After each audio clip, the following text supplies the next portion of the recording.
So that's probability density, but in terms of thinking about it in terms of actual solutions to the wave function, let's take a little bit of a step back here.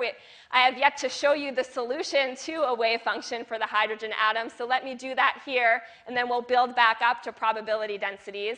And it turns out that if we're talking about any wave function, we can actually break it up into two components, which are called the radial wave function and the angular wave function. So essentially, we're just breaking it up into two parts that can be separated, and the part that is only dealing with the radius, so it's only a function of the radius of the electron from the nucleus.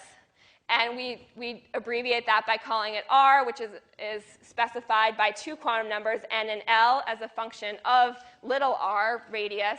And we have the angular wave function, which is specified by L and M, and it's a function of the two angles when we're describing the position of the electron, so theta and phi. So let's look at what this actually is. For what we're showing here is a 1s hydrogen atom.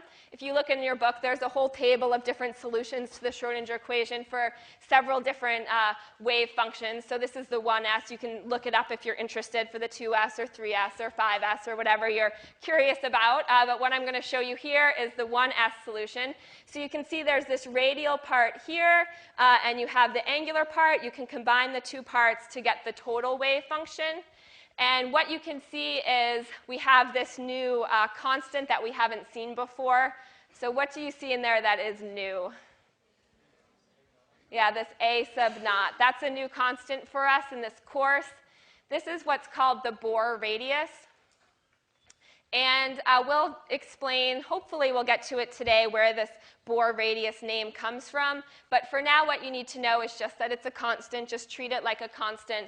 And it turns out to be equal to 52.9 picometers, or about half an angstrom.